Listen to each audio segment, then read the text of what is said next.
안녕하세요. 사연극장입니다. 오늘 들려드릴 이야기는 실화를 바탕으로 재구성한 창작 작품입니다. 43년간 교직에 몸담았던 한 은퇴 선생님이 겪게 되는 충격적인 가족의 배신 이야기입니다.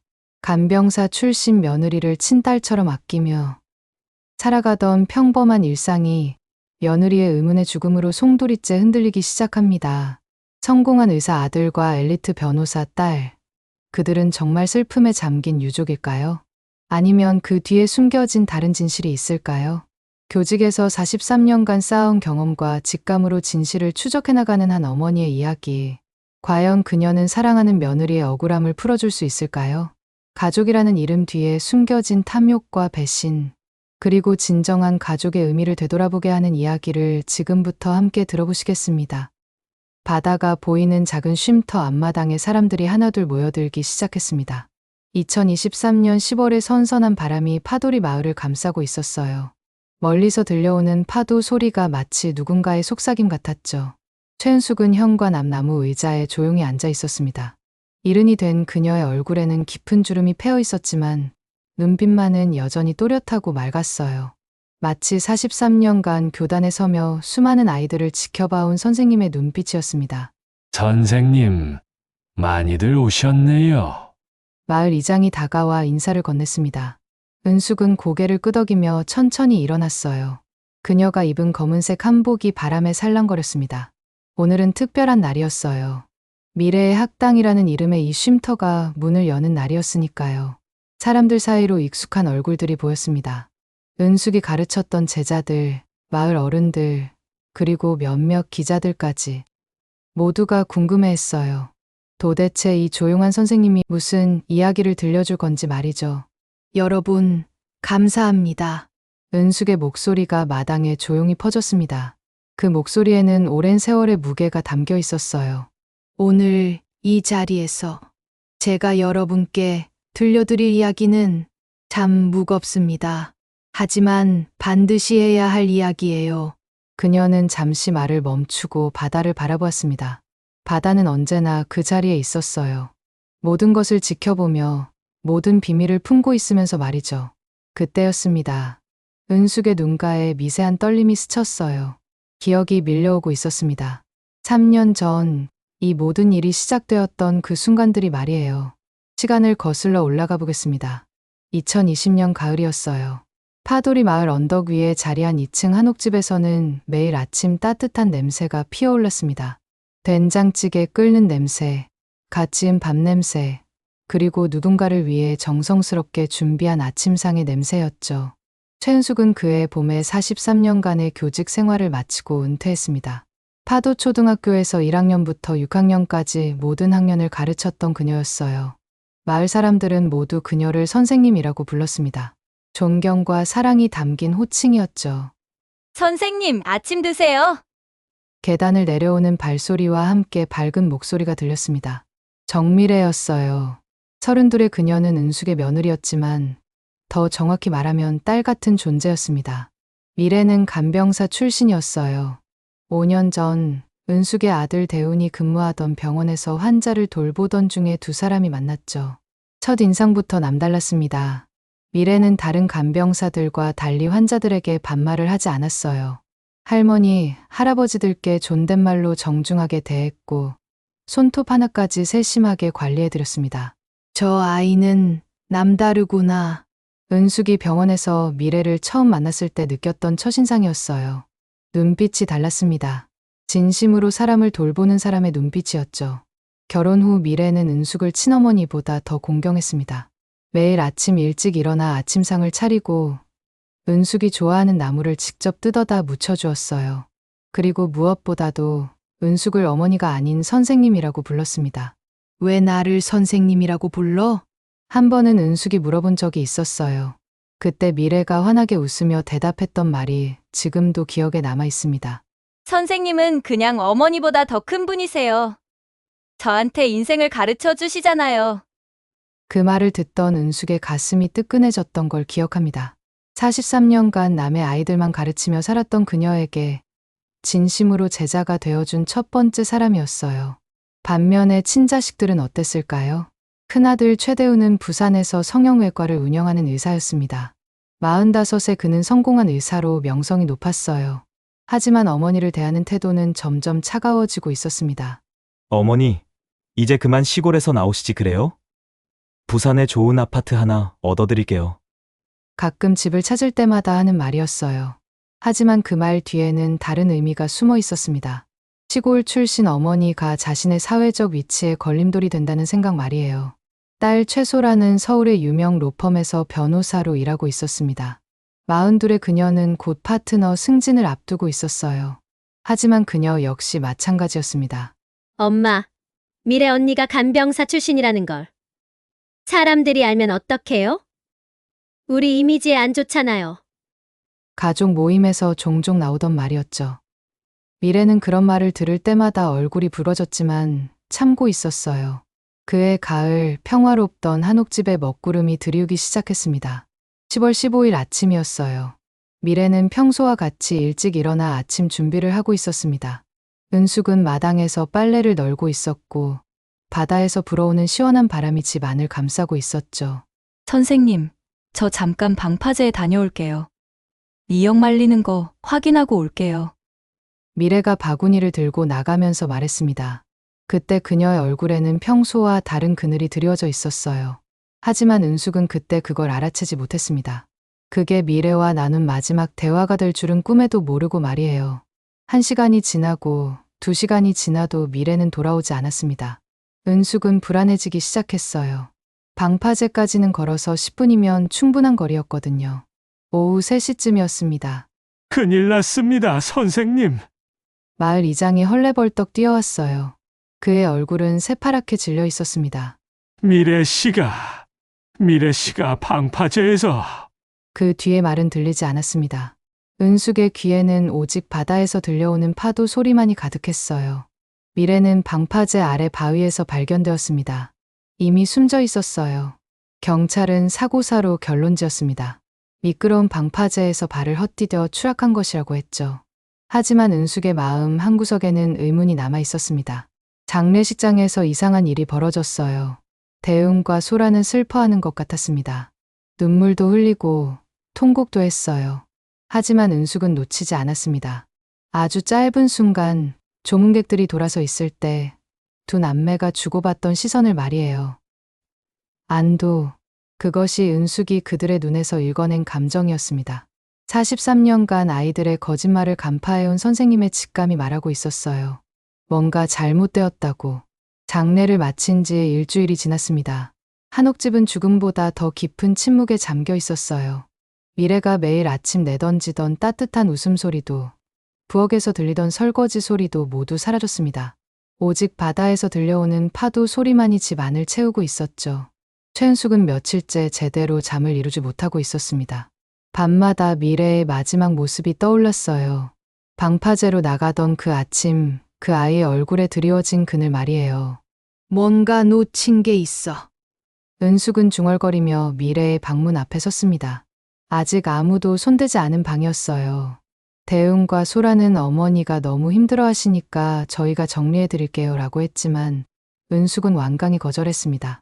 내가 직접 하고 싶어. 그 말에는 단호함이 담겨 있었어요. 43년간 교단에서 아이들을 지켜봐온 선생님의 직감이 무언가를 속삭이고 있었거든요. 문을 열자 미래의 냄새가 코끝을 스쳤습니다. 라벤더 향의 섬유유 연제 냄새와 그 아이만의 은은한 채취가 섞인 따뜻한 향기였어요. 은숙의 눈가가 촉촉해졌습니다. 방은 여전히 깔끔하게 정돈되어 있었어요. 미래는 정말 꼼꼼한 아이였거든요. 옷은 색깔별로 나뉘어 걸려 있었고 화장대 위에 화장품들도 크기 순으로 가지런히 놓여 있었습니다. 역시 간병사 출신다워. 은숙은 쓸쓸하게 웃으며 옷장을 열었습니다. 미래의 옷들은 대부분 검소했어요. 화려한 것보다는 실용적인 것들이 많았죠. 하지만 그 속에서 유독 눈에 띄는 옷이 하나 있었습니다. 검은색 정장 한 벌이었어요. 가격표가 아직 달려 있었습니다. 꽤 비싼 옷이었죠. 미래 같은 아이가 평소에 입을 법한 옷이 아니었어요. 언제 이런 옷을 샀지? 은숙은 고개를 갸웃거리며 옷을 자세히 살펴보았습니다. 그때였어요. 정장 주머니에서 작은 종이 조각 하나가 떨어졌습니다. 로펌 파트너 승진 면접복 소라 부탁. 미래의 글씨체였어요. 은숙은 그 메모를 보며 가슴이 답답해졌습니다. 미래가 소라를 위해 비싼 정장까지 사줄 정도로 챙겨주고 있었다는 뜻이었거든요. 서랍을 열어보니 더 많은 것들이 나왔습니다. 영수증들이 가지런히 정리되어 있었어요. 대부분 대운과 소라를 위한 선물들이었습니다. 대운의 병원 개원 기념품, 소라의 승진 축하 선물, 명절 선물까지. 미래가 얼마나 남편의 가족을 위해 신경 쓰고 있었는지가 한눈에 보였어요. 하지만 그 다음에 발견한 것이 은숙을 더욱 놀라게 했습니다. 화장대 맨 아래 서랍 깊숙한 곳에서 작은 일기장 하나가 나온 것이었어요. 겉표지는 평범한 검은색이었지만 자물쇠가 채워져 있었습니다. 일기장? 미래는 평소에 일기를 쓰는 아이가 아니었어요. 적어도 은숙이 알기로는 말이죠. 그런데 왜 이런 일기장을 숨겨놓았을까요? 은숙은 화장대 구석구석을 뒤져서 마침내 작은 열쇠를 찾아냈습니다. 떨리는 손으로 자물쇠를 열고 일기장을 펼쳤어요. 첫 페이지에 적힌 글을 보는 순간 은숙의 얼굴이 하얗게 질렸습니다. 선생님께는 절대 말할 수 없는 이야기들. 그 아래로 미래의 가지런한 글씨가 빼곡히 적혀 있었어요. 2020년 3월 15일 오늘 대운 오빠와 소라가 또 그런 얘기를 했다. 엄마를 부산으로 모시자는 얘기. 하지만 그게 진짜 이유가 아니라는 걸 안다. 그들은 선생님이 시골스럽다고 생각하고 있어. 간병사 출신인 나도 마찬가지고. 하지만 나는 절대 가만히 있을 수 없다. 은숙의 손이 떨리기 시작했어요. 계속 읽어내려갔습니다. 2020년 5월 2일 소라가 로펌 파트너 승진 면접을 앞두고 있다. 그런데 가족 신상조사가 있다며 걱정하고 있어. 간병사 출신 올케가 있다는 게 문제라고. 나는 그저 열심히 살았을 뿐인데. 2020년 7월 10일 대운 오빠가 병원 동료들 앞에서 창피하다고 했단다. 시골에 사는 어머니와 간병사 출신 아내 때문에 체면이 서지 않는다고. 나는 괜찮다. 하지만 선생님은 다르다. 선생님은 43년간 아이들을 가르치신 훌륭한 분이야. 일기를 읽어갈수록 은숙의 가슴이 철렁철렁 내려앉았습니다. 미래는 이 모든 것을 혼자 감당하고 있었던 거예요. 2020년 8월 20일 드디어 그들의 본심을 알게 되었다. 강남에 펜트하우스를 사고 싶어 한다.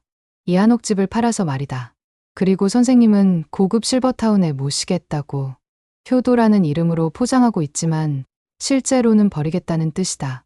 은숙은 일기장을 꽉 움켜쥐었습니다. 손끝이 하얗게 변할 정도로 강하게 말이에요. 2020년 9월 5일 오늘 대운 오빠가 부동산 업자를 만났다는 걸 알았다. 이 집 시세가 얼마나 나오는지 알아본다고. 나는 더 이상 가만히 있을 수 없다. 선생님을 지켜야 한다. 2020년 10월 1일 소라가 엄마, 미래 언니 때문에 우리 체면이 말이 아니에요. 라고 했다. 나는 차라리 이혼하고 떠나버릴까도 생각해봤다. 하지만 선생님을 혼자 두고 갈 수는 없어. 마지막 페이지에는 떨리는 글씨로 이렇게 적혀 있었습니다. 2020년 10월 14일 내일 그들과 마지막으로 이야기해볼 생각이다. 만약 안 된다면 진실은 반드시 밝혀질 것이다. 선생님, 죄송합니다. 제가 더 강했어야 했는데. 은숙은 일기장을 내려놓고 벽에 등을 기댔습니다. 숨이 제대로 쉬어지지 않았어요. 머릿속이 하얗게 변해버렸습니다. 그럼 그날 미래는? 혼자말이 저절로 나왔어요. 미래가 방파제로 간 건 미역을 확인하러 간 게 아니었습니다. 대운과 소라를 만나러 간 것이었어요. 은숙은 다시 서랍을 뒤져보기 시작했습니다. 분명히 더 많은 단서가 있을 거라는 직감이 들었거든요. 과연 맞았습니다. 침대 밑에서 봉투 하나가 나왔어요. 그 안에는 인쇄물들이 들어있었습니다. 강남 펜트하우스 매물 정보, 고급 실버타운 안내서, 그리고 부동산 상담 기록들까지 모두 대운과 소라의 이름으로 되어 있었어요. 이 아이가 이 모든 걸 혼자 알고 있었구나. 은숙의 목소리가 떨렸습니다. 미래는 자식들의 계획을 모두 파악하고 있었던 거예요. 그리고 그것을 막으려고 했던 것이고요. 그때 핸드폰에서 문자 알림음이 울렸습니다. 대운에게서 온 메시지였어요. 어머니, 미래방 정리는 저희가 할게요. 너무 힘들어하지 마세요. 은숙은 그 문자를 보며 차가운 웃음을 지었습니다. 이제야 알겠어요. 왜 자식들이 그렇게 서둘러 미래의 방을 정리하려고 했는지 말이에요. 증거를 없애려고 했던 거였어요. 은숙은 일기장과 서류들을 모두 챙겨서 자신의 방으로 가져갔습니다. 그리고는 책상 앞에 앉아 천천히 생각을 정리하기 시작했어요. 43년간 교단에서 아이들을 가르치며 익힌 체계적인 사고방식이 발휘되는 순간이었습니다. 은숙은 마치 수업을 준비하듯 꼼꼼하게 메모를 적기 시작했어요. 증거 1 미래의 일기장, 자식들의 진짜 계획. 증거 2 부동산 상담 기록, 실제 행동으로 옮기고 있었음. 증거 3 미래의 마지막 일기, 10월 15일 만남. 그럼 사고가 아니라... 은숙은 더 이상 말을 잇지 못했습니다. 하지만 마음속으로는 확신하고 있었어요. 미래의 죽음은 사고가 아니었습니다. 밖에서 파도 소리가 들려왔어요. 마치 미래가 무언가를 말하려는 것 같았습니다. 선생님, 진실을 밝혀주세요라고 말이에요. 은숙은 일기장을 꽉 움켜쥐며 다짐했습니다. 미래야, 선생님이 반드시 진실을 밝혀낼게. 너를 이렇게 만든 것들을 절대 그냥 두지 않을 거야. 그날 밤, 한옥집에서는 또 다른 싸움이 시작되고 있었습니다. 43년간 아이들의 거짓말을 간파해온 한 선생님의 마지막 수업 말이에요. 다음 날 아침, 최은숙은 평소보다 일찍 일어났습니다. 책상 위에는 어제 밤늦게까지 작성한 메모들이 가지런히 정리되어 있었어요. 마치 수업 준비를 할 때처럼 체계적으로 나누어져 있었습니다. 조사 항목 1 대운의 병원 관계자 면담, 조사 항목 2 소라의 로펌 동료 증언 수집, 조사 항목 3 부동산 거래 기록 확인, 조사 항목 4 방파제 CCTV 확인, 조사 항목 5 미래의 휴대폰 통화 기록. 43년간 아이들을 가르치며 익힌 습관이었어요. 복잡한 문제도 하나씩 차근차근 풀어나가면 반드시 답이 나온다는 것을 은숙은 잘 알고 있었거든요. 자, 시작해보자. 은숙은 낡은 가방에 메모와 일기장을 넣고 집을 나섰습니다. 첫 번째 목적지는 대운이 근무하는 병원이었어요. 파도리에서 부산까지는 버스로 1시간 거리였습니다. 은숙은 버스 안에서 계속 생각을 정리했어요. 어떻게 말을 꺼낼지, 누구를 만날지 말이죠. 병원에 도착하자 익숙한 얼굴이 보였습니다. 어머, 선생님. 간병사 김정순이었어요. 은숙이 15년 전에 가르쳤던 제자였습니다. 지금은 이 병원에서 수간호사로 일하고 있었죠. 정순아, 오랜만이구나. 은숙의 얼굴에 따뜻한 미소가 떠올랐어요. 아무리 힘든 상황에서도 제자를 만나면 마음이 편해졌거든요. 선생님, 미래 언니 일로 많이 힘드시죠? 정말 좋은 분이었는데. 정순의 얼굴에도 안타까운 표정이 스쳤습니다. 미래는 이 병원에서도 인기가 좋았거든요. 정순아, 너한테 물어볼 게 있어. 대훈이 평소에 어떤 얘기 하더니? 은숙의 목소리에는 조심스러움이 담겨 있었어요. 하지만 정수는 눈치를 채지 못했습니다. 대훈 선생님이요? 평소엔 괜찮으셨는데 요즘 들어 좀 이상하셨어요. 정순이 주위를 둘러보더니 목소리를 낮췄습니다.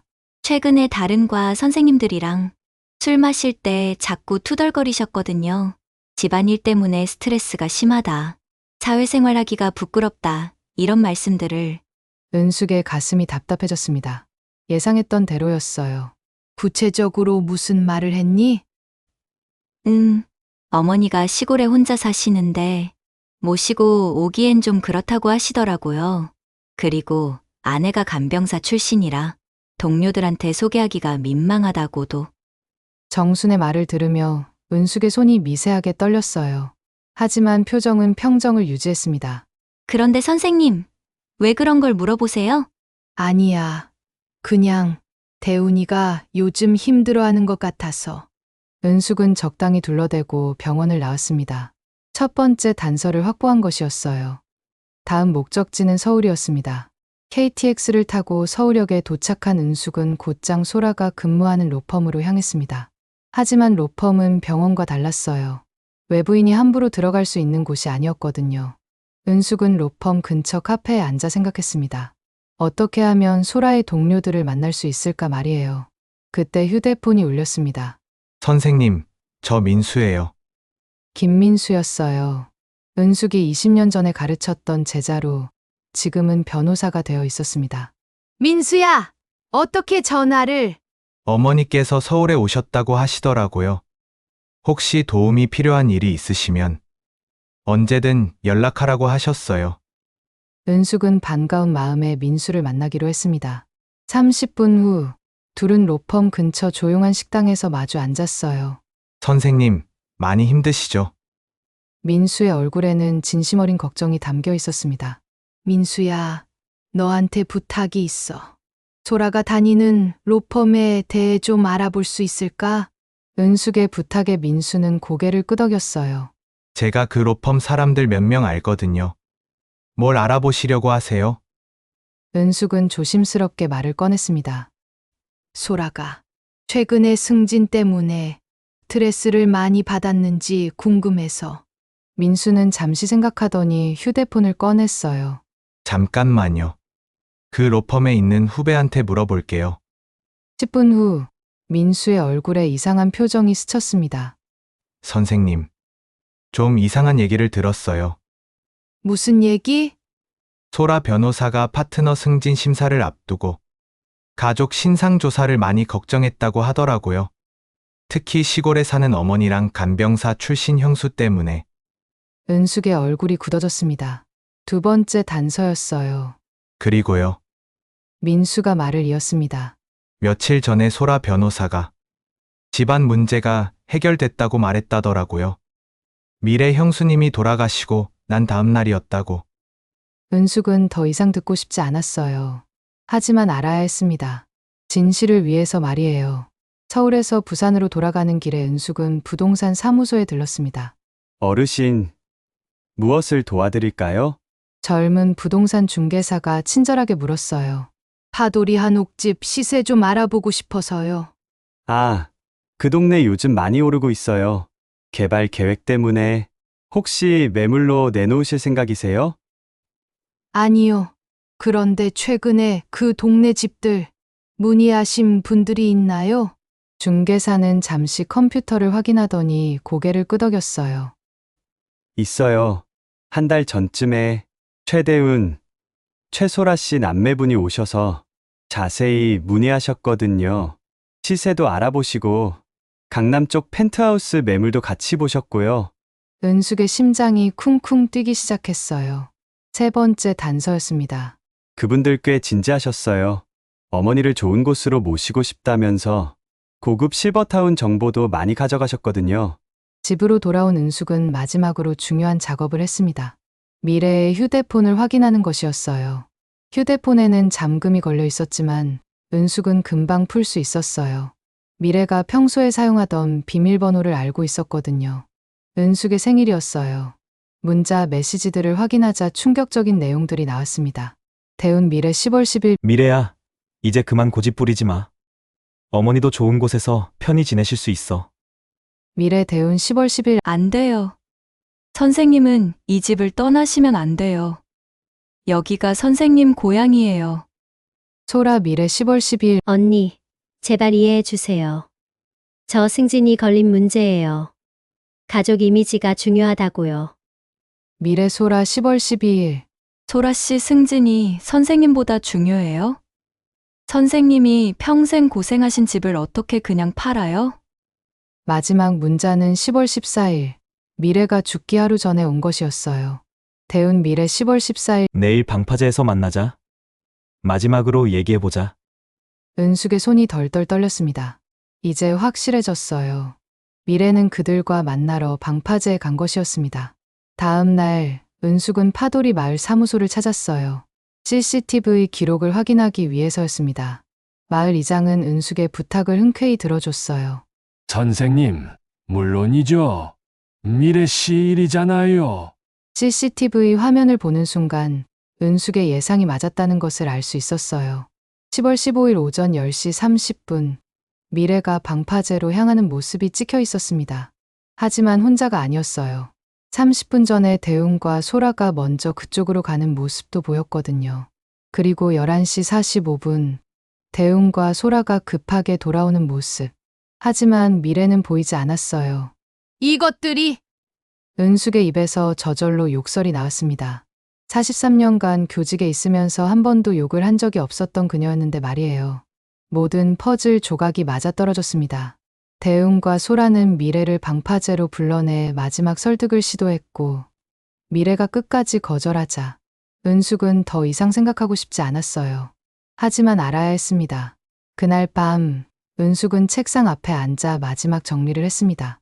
모든 증거를 하나하나 점검하면서 말이에요. 결론, 미래의 죽음은 사고가 아니다.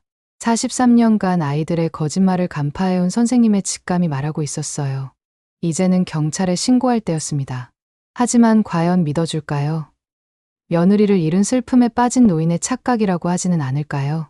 은숙은 결심했습니다. 설령 아무도 믿어주지 않더라도 끝까지 싸우겠다고 말이에요. 미래야, 선생님이 반드시 진실을 밝혀낼게. 다음 날 아침 최은숙은 수집한 모든 증거를 가방에 넣고 부산 해운대 경찰서로 향했습니다. 경찰서 앞에서 잠시 멈춰 선 그녀의 얼굴에는 결연함이 가득했어요. 43년간 교단에서 아이들을 바른 길로 인도해온 선생님으로서의 마지막 의무를 다하는 순간이었습니다. 신고하러 왔습니다. 접수대에 젊은 경찰관이 고개를 들었어요. 70세 노인이 혼자 찾아온 모습이 어딘지 모르게 쓸쓸해 보였습니다. 어떤 신고를 하려고 하시는데요? 살인 사건입니다. 은숙의 단호한 말에 경찰관의 표정이 변했어요. 하지만 곧 의아한 기색을 보였습니다. 30분 후 은숙은 형사와 마주 앉아 있었습니다. 김영사라고 소개한 그는 40대 중반의 베테랑이었어요. 하지만 그의 눈빛에는 회의적인 기색이 가득했습니다. 어르신, 정미래 씨 사건은 이미 사고사로 결론난 사건입니다. 김영사는 지친 목소리로 말했어요. 증거가 있습니다. 은숙이 가방에서 일기장과 서류들을 꺼내 놓았습니다. 하지만 김영사의 반응은 차가웠어요. 어르신, 이런 것들로는 며느리를 잃은 슬픔이 크시겠지만 너무 감정적으로 접근하고 계시는 것 같습니다. 은숙의 가슴에 화가 치밀어 올랐습니다. 하지만 목소리는 차분했어요. 형사님, 저는 43년간 초등학교에서 아이들을 가르쳤습니다. 거짓말하는 아이와 진실을 말하는 아이를 구분하는 눈이 있어요. 그렇다고 해서 추측만으로 추측이 아닙니다. 여기 CCTV 영상도 있고 휴대폰 문자 기록도 있습니다. 은숙이 하나하나 증거를 제시했지만 김영사의 태도는 변하지 않았어요. 어르신, 이 정도로는 재수사를 하기 어렵습니다. 좀 더 확실한 증거가 있으시면 그때 다시. 은숙은 경찰서를 나오며 주먹을 꽉 쥐었습니다. 예상했던 일이었지만 실제로 겪으니 분했어요. 그럼 다른 방법을 써야겠어. 집으로 돌아온 은숙은 곧바로 컴퓨터 앞에 앉았습니다. 인터넷은 서툴렀지만 꼭 필요한 일이었어요. 몇 번의 시행착오 끝에 부산 지역 언론사들의 연락처를 찾아냈습니다. 첫 번째 전화는 부산세계일보였어요. 43년간 교직에 몸담았던 한 선생님이 제보하는 충격적인 사건이 있습니다. 은숙의 목소리에는 흔들림이 없었어요. 전화를 받은 기자는 처음에는 시큰둥했습니다. 하지만 은숙이 차근차근 설명하자 점점 관심을 보이기 시작했어요. 어르신, 혹시 직접 만나서 이야기할 수 있을까요? 다음 날 오후 부산세계일보 기자 이민호가 파도리 마을을 찾아왔습니다. 30대 중반의 그는 사회부에서 10년간 일한 베테랑이었어요. 은숙은 한옥집 거실에서 그를 맞았습니다. 바다가 보이는 창가에 앉아 차를 마시며 이야기를 나누었어요. 선생님, 정말 충격적인 이야기네요. 이 기자의 얼굴에는 진지함이 가득했습니다. 은숙이 보여준 증거들을 하나하나 검토한 후의 반응이었어요.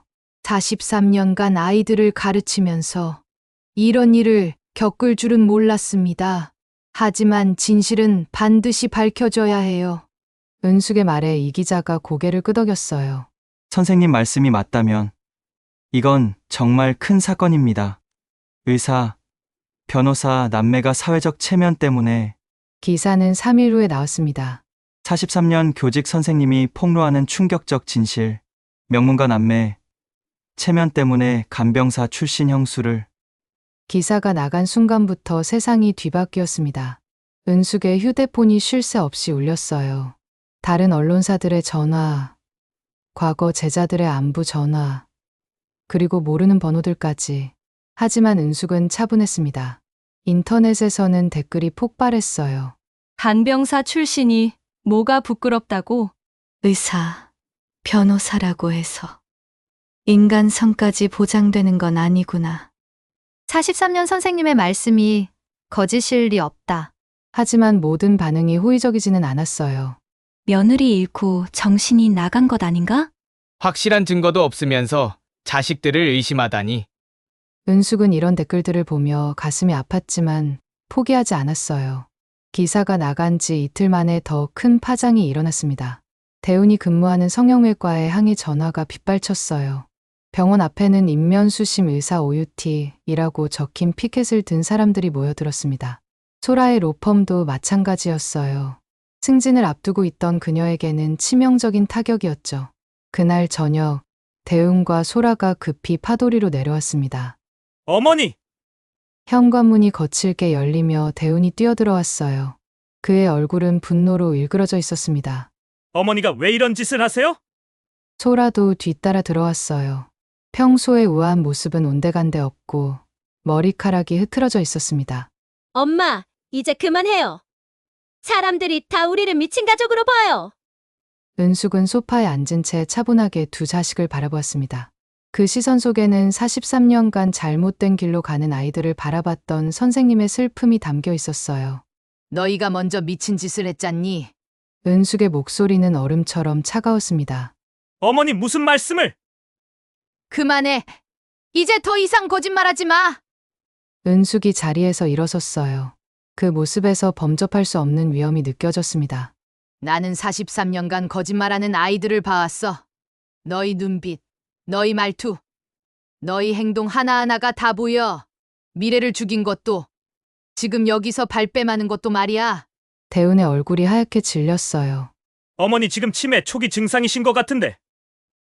치매? 은숙이 차가운 웃음을 지었습니다. 그럼 이것도 치매 환자의 망상이냐? 은숙이 휴대폰을 꺼내 들었어요. 그리고 재생 버튼을 눌렀습니다. 미래가 계속 반대하면 어쩔 수 없지. 다른 방법을 써야겠어. 오빠 말이 맞아. 이제 그만 정리하자. 우리 인생이 더 중요해. 대운과 소라의 목소리가 선명하게 들려왔어요. 미래가 몰래 녹음해둔 파일이었습니다. 두 사람의 얼굴에서 모든 색이 사라졌어요. 이건 언제? 미래가 너희를 믿고 싶어서 마지막까지 기회를 줬어. 그런데 너희는 그 착한 아이를. 은숙의 목소리가 떨렸습니다. 하지만 곧 다시 차분해졌어요. 내일 이 파일을 경찰에 제출할 거야. 그리고 언론에도 공개할 것이고. 어머니 제발. 소라가 무릎을 꿇었어요. 하지만 은숙은 돌아서 버렸습니다. 나한테는 더 이상 너희 같은 자식들이 없다. 나에게는 오직 미래 하나뿐이야. 그날 밤, 대운과 소라는 결국 서울과 부산으로 돌아갔어요. 하지만 모든 것이 이미 늦어버렸습니다. 다음 날 아침, 더 큰 폭탄이 터졌어요. 결정적 증거 공개. 음성 파일에 담긴 충격적 진실. 은숙이 언론에 공개한 음성 파일이 모든 방송사에서 흘러나왔습니다. 대운의 병원은 문을 닫아야 했고, 소라는 로펌에서 해고당했어요. 인터넷에서는 현대판 페륜아들이라는 제목으로 연일 화제가 되었습니다.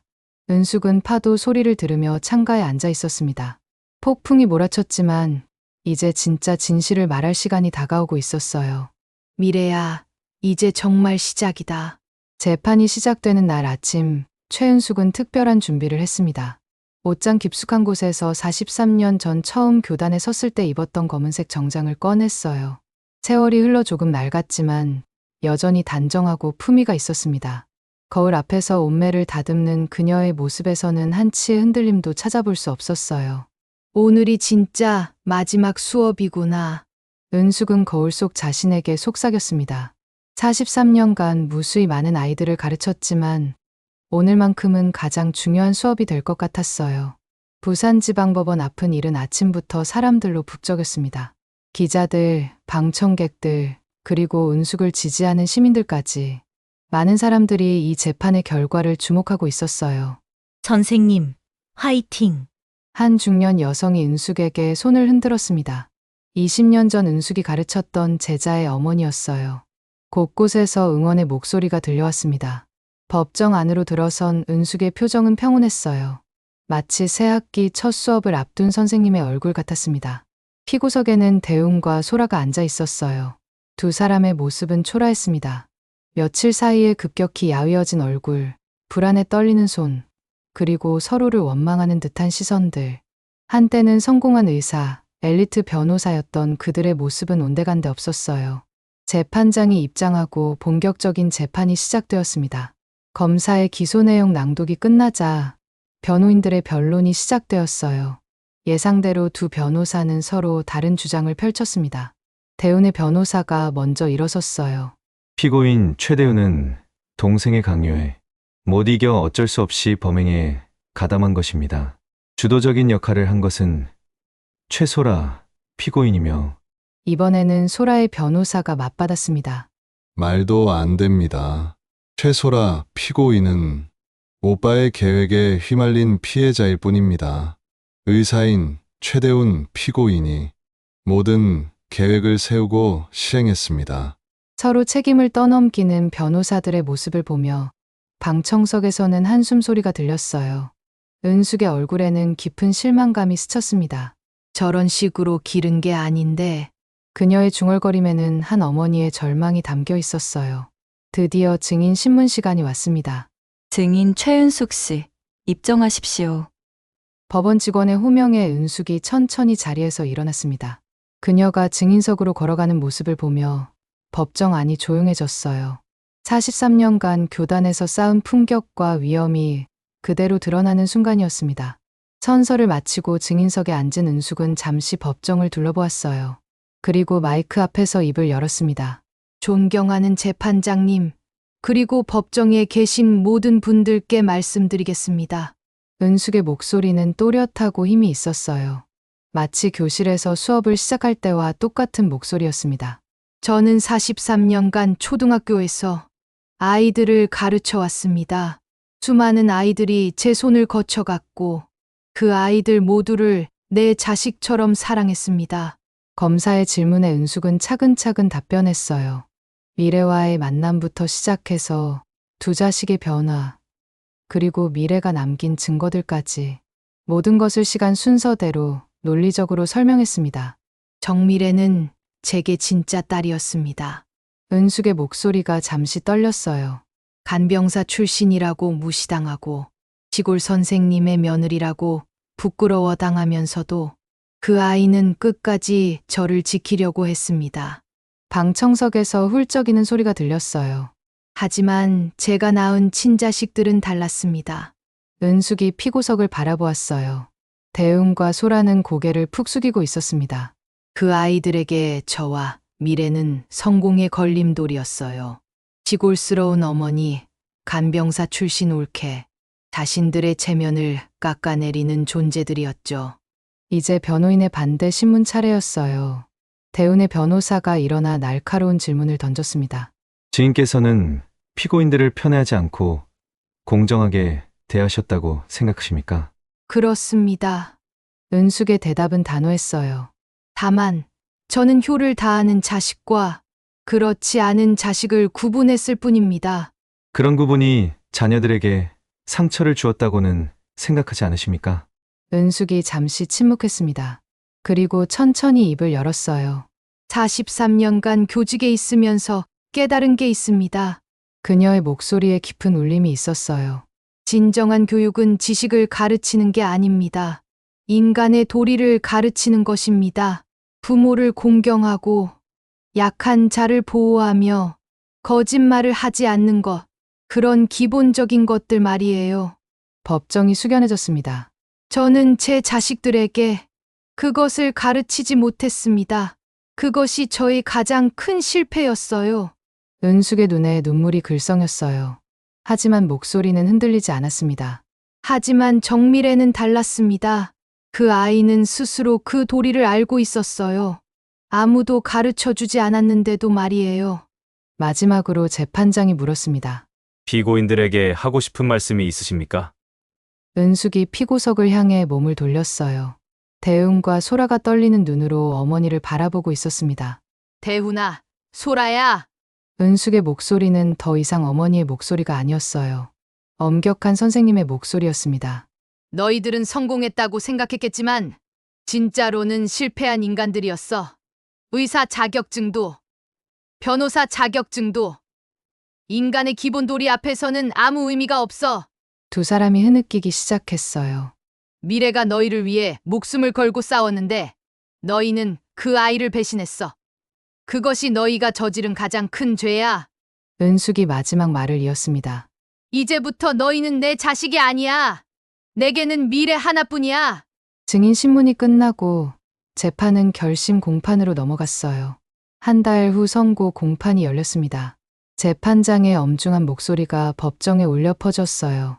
피고인 최대훈에게는 살인죄로 무기징역을 선고한다. 대훈이 그 자리에서 쓰러졌어요. 피고인 최소라에게는 살인 방조죄로 징역 18년을 선고한다. 소라는 기절했습니다. 은숙은 묵묵히 그 광경을 지켜보았어요. 슬프지도 기쁘지도 않았습니다. 그저 마지막 수업이 끝났다는 안도감만 있었어요. 법정을 나서면서 은숙은 중얼거렸습니다. 미래야, 이제 내가 편히 쉴 수 있겠다. 그날 저녁 파도리 마을에는 조용한 평화가 찾아왔어요. 바다에서 들려오는 파도 소리만이 모든 것이 끝났음을 알려주고 있었습니다. 43년간 교직에 몸담았던 한 선생님의 마지막 수업. 그것은 세상에서 가장 슬프지만 가장 중요한 수업이었습니다. 재판이 끝나고 6개월이 지났습니다. 파도리 마을의 한옥집은 여전히 바다를 바라보고 서 있었어요. 하지만 그 집의 주인은 많이 변해 있었습니다. 최은숙의 얼굴에서 분노와 슬픔의 그림자가 사라지고 평온한 미소가 자리 잡고 있었거든요.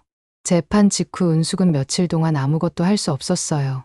마치 43년간의 긴장이 한꺼번에 풀어진 것 같았습니다. 하지만 곧 새로운 다짐이 마음속에 자리 잡기 시작했어요. 이제 정말 시작이구나. 어느 아침 은숙은 미래가 가꾸던 작은 텃밭을 바라보며 중얼거렸습니다. 겨울을 지나 봄이 오면서 미래가 심어둔 꽃들이 다시 피어오르고 있었어요. 생명은 이렇게 계속되는 것이구나 하는 생각이 들었습니다. 그날부터 은숙은 새로운 계획을 세우기 시작했어요. 먼저 변호사를 만났습니다. 재판을 도와줬던 김민수 변호사였어요. 선생님, 정말 좋은 결정이세요. 민수는 은숙의 계획을 듣고 환하게 웃었습니다. 사회복지사도 연결해 드릴게요. 쉼터 운영에는 전문 지식이 필요하거든요. 한 달 후, 은숙은 부산 근교의 조용한 마을에서 2층짜리 전원주택을 찾았어요. 바다가 보이는 언덕 위에 자리한 집이었습니다. 마치 파도리의 한옥집과 비슷한 느낌이었죠. 여기가 좋겠어. 은숙은 집 앞 마당에서 바다를 바라보며 결정했어요. 미래도 이 풍경을 좋아했을 거라는 생각이 들었거든요. 집을 사고 나서 은숙은 본격적인 준비에 들어갔습니다. 각 방마다 다른 테마로 꾸몄어요. 한 방은 도서실로, 다른 방은 미술실로, 또 다른 방은 음악실로 만들었습니다. 거실에는 큰 식탁을 놓아 함께 식사할 수 있게 했고요. 선생님, 정말 꼼꼼하시네요. 인테리어 업체 직원이 감탄했어요. 은숙은 모든 것을 직접 확인하고 결정했거든요. 마치 새학기 교실 환경을 꾸미는 선생님처럼 말이에요. 가장 신경 쓴 곳은 작은 정원이었어요. 미래가 파도리에서 키우던 꽃들을 조심스럽게 옮겨 심었습니다. 코스모스, 해바라기, 그리고 미래가 가장 좋아하던 라벤더까지. 미래야, 여기서도 예쁘게 피어나렴. 은숙은 흙을 만지며 속삭였어요. 그 순간 바람이 불어와 라벤더 향기가 코끝을 스쳤습니다. 마치 미래가 대답하는 것 같았어요. 마침내 모든 준비가 끝났습니다. 현관 앞에 작은 현판을 걸었어요. 미래의 학당이라고 은숙이 직접 쓴 글씨가 새겨져 있었습니다. 개관식 전날 밤, 은숙은 미래의 무덤을 찾아갔어요. 미래야, 내일 쉼터 문을 연다. 작은 사진 속에서 미래는 여전히 환하게 웃고 있었어요. 내 이름으로 만든 집이야. 외롭고 힘든 어른들이 와서 잠시나마 편히 쉴 수 있는 곳이 될 거야. 은숙의 목소리는 따뜻했어요. 더 이상 슬픔이나 분노가 아닌 감사와 사랑이 담겨 있었습니다. 고마웠어. 우리 딸, 너 덕분에 선생님이 진짜 중요한 걸 깨달았어. 그날 밤 은숙은 오랜만에 깊은 잠에 빠져들었어요. 그래서 오늘 이 자리에 서게 되었습니다. 미래의 학당 앞마당에서 은숙의 이야기가 끝나갔어요. 사람들은 숨을 죽이고 들었습니다. 어떤 사람은 눈물을 흘리고 있었고, 어떤 사람은 고개를 끄덕이며 공감하고 있었어요. 이 집은 제 며느리 정미래의 사랑으로 지어졌습니다. 은숙의 목소리에 힘이 실렸어요. 미래는 저한테 가르쳐 줬어요. 진짜 가족은 혈연이 아니라 마음으로 만들어진다는 것을, 그리고 진짜 교육은 지식이 아니라 사랑을 전하는 것이라는 것을요. 박수가 터져 나왔어요. 찾아온 사람들 모두가 뜨거운 박수를 보내고 있었습니다. 이제부터 이 집에는 새로운 가족들이 들어올 거예요. 나이도, 출신도, 지위도 모두 다른 분들이겠지만 마음만은 하나가 될 수 있을 거라고 믿어요. 은숙이 현판 앞에 섰어요. 그리고 천천히 현판의 리본을 잘랐습니다. 미래의 학당 정식 개관합니다. 사람들의 환호성이 바닥까지 울려 퍼졌어요. 개관식이 끝나고 사람들이 하나둘 돌아간 후 은숙은 혼자 마당에 앉아 바다를 바라보았습니다. 첫 번째 입주자는 다음 주에 오기로 되어 있었어요. 80세 할머니로 자식들이 외국으로 이민을 가면서 혼자 남게 된 분이었습니다. 잘 모셔야지. 은숙은 미소를 지었어요. 다시 누군가를 가르치고 보살피고 사랑할 수 있다는 것이 기뻤습니다. 해가 저물어 가고 있었어요. 서쪽 하늘이 붉게 물들면서 바다 위로 황금빛 길이 이어졌습니다. 그때 바람이 불어왔어요. 라벤더 향기를 실은 따뜻한 바람이었습니다. 미래야, 고마워. 은숙은 바람에게 속삭였어요. 내 덕분에 선생님이 진짜 중요한 걸 배웠어. 복수보다는 용서가, 미움보다는 사랑이 훨씬 더 큰 힘이 있다는 걸 말이야. 바람이 더 세게 불어왔어요. 마치 미래가 대답하는 것 같았습니다. 그날 밤 은숙은 일기를 썼어요. 43년 만에 처음 쓰는 일기였습니다. 오늘 미래의 학당이 문을 열었다. 많은 사람들이 축하해 주었고 나는 정말 행복했다. 이제 새로운 시작이다. 미래가 내게 준 선물로 더 많은 사람들을 사랑할 수 있게 되었다. 43년간 교직에 있으면서 수많은 아이들을 가르쳤지만 정작 내 자식들에게는 진짜 중요한 것을 가르치지 못했다. 하지만 미래가 보여준 사랑 덕분에 이제는 안다. 가르침은 끝나지 않는다는 것을, 사랑하는 일도 그렇다는 것을. 내일부터 새로운 가족들을 맞이할 준비를 해야겠다. 이번에는 정말 잘해보고 싶다. 미래가 지켜보고 있을 테니까. 일기를 덮고 창밖을 바라본 은숙의 얼굴에는 평화로운 미소가 떠 있었어요. 바다에서 들려오는 파도 소리가 자장가 같았습니다. 모든 것이 끝났고 동시에 모든 것이 새로 시작되고 있었어요. 몇 년 후 미래의 학당은 이 지역에서 가장 따뜻한 곳으로 유명해졌습니다. 은숙과 함께 사는 어른들의 웃음소리가 매일 들려왔고 마을 아이들도 자주 놀러 오곤 했어요. 어느 봄날 오후 은숙은 정원에서 꽃을 가꾸고 있었습니다. 미래가 심어둔 라벤더가 더욱 무성하게 자라나고 있었어요. 선생님, 차 드세요. 새로 온 할머니가 차를 가져다 주었습니다. 은숙은 고맙다며 차를 받아들였어요. 오늘도 좋은 하루네요.